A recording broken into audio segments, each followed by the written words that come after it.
Pardon me. Thank you everyone for coming. I appreciate it very much. Tonight's meeting will proceed as follows. The discoveries will come first after a brief introduction to what we're doing here tonight, then a viewpoint, and then there will be an interactive question and answer time. We request there be no recording as this meeting is being live streamed. The video and supporting documents will be posted on two places, we hope within a week, but the live stream should be posted on Facebook tomorrow. The website for that is Seventh-day Adventist of Southern Asia Division, and the D is capital.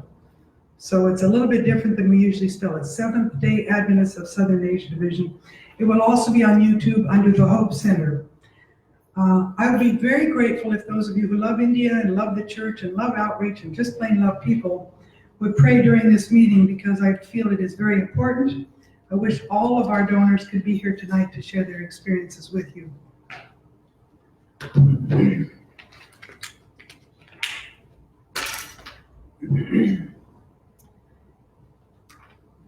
If questions could be held until the question time, that would really be helpful. One of the reasons we had trouble on Tuesday night is we all got so excited about everything. We were talking and answering questions back and forth, and we really want to get your questions on live feed, the questions that you have. So we'll tell you when that'll happen. If you wish to receive notes and some outlines and whatnot, documents concerning this case and from tonight's presentation, you can put your name and an email down on a paper over there. You don't have to, but you may if you wish.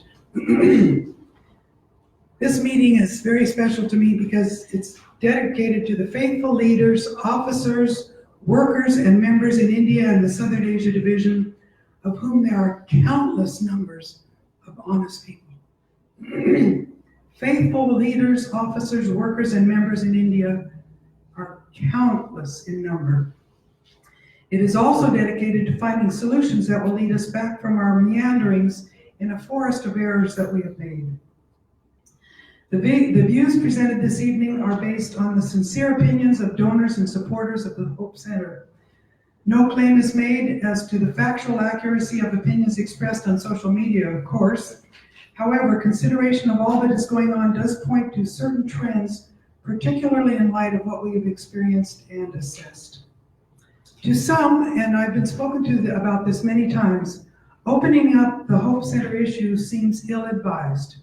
Yet a worse condition would be to maintain silence if donors felt the institution itself was being damaged. By institution, I don't mean the Hope Center, I mean something beyond that. Responsibility to the donors, the church, and especially to God include due diligence. The present assessment that you will hear tonight from me comes from hundreds of interviews, countless file boxes of documents, a one room full somewhere, tens of thousands of emails, social media when it's verified by a secondary source, and an independent, comprehensive inquiry that was initiated by donors after dozens of attempts to get internal help proved futile.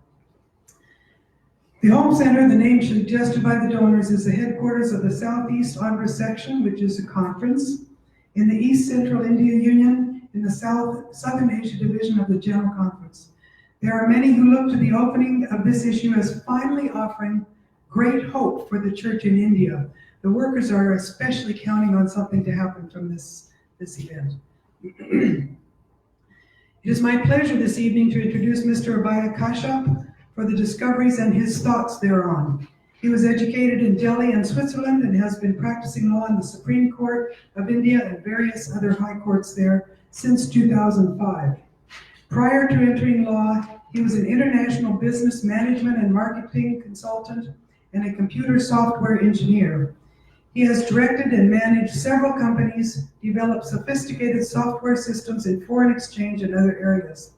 He is honorary director of the National Institute of Awakening and editor of South Asia Politics.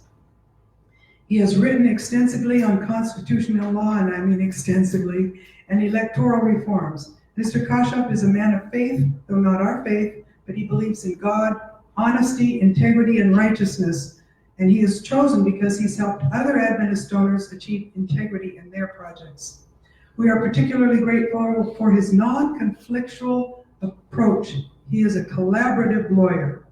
We appreciate the astuteness of his work and the complete thoroughness of it, which is amazing. Please welcome Mr. Abaya Kasha. Thank you very much.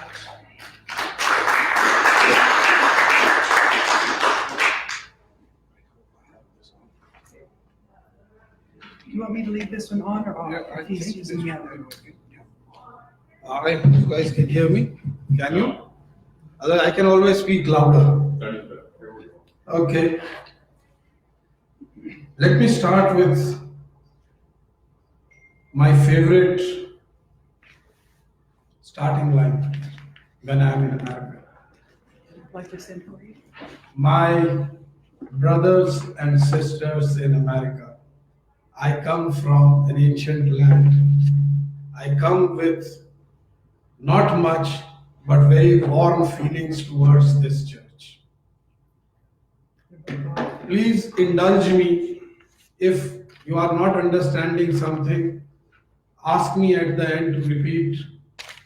My presentation would be that of a witness. I do not approach you or stand beside you as an advocate or as a researcher.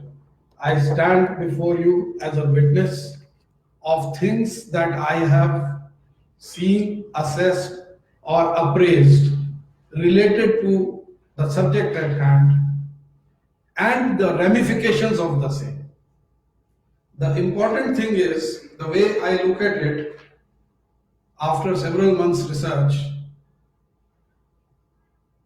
is that the Hope Center issue is not just the Hope Center issue, but a microcosm of all that is good and bad that is happening in India vis-a-vis the Seventh-day Adventist Church activities. It's very important to understand I am not here to emphasize the bad only. There is a lot of good happening. There are a lot of good people. In fact, the good far outweighs the bad, which is why it is important to save it. That's one thing. Before I go into my presentation, I want to make 2-3 things clear, which are my assumptions and presumptions, so that when you judge my presentation, you kindly take into account the coordinates within which I base myself. I am not a qualified SDA member, but many friends in SDA have considered to me at least qualified. I can say with some conviction that all is not well in Rome. There are genuine problems. Addressing one wrong, one incident, one situation is not going to solve the problem. And I shall be showing how and why. I will be taking you through first through the macro, through the larger issues, then through the specific issue of Hope Center and how it has become a problem from a great achievement. It was almost as if they built the Taj and overnight it turned. There was acid rain and it was black. It's still the Taj. Still the effort, the beauty of it is still there. But the basic ground, the assumption, the presumption of well-being is lost. I give an example of a Second World War story. A person, a Britisher, was sick afraid of facing fire. So the trenches in front, there was heavy firing coming. And one of his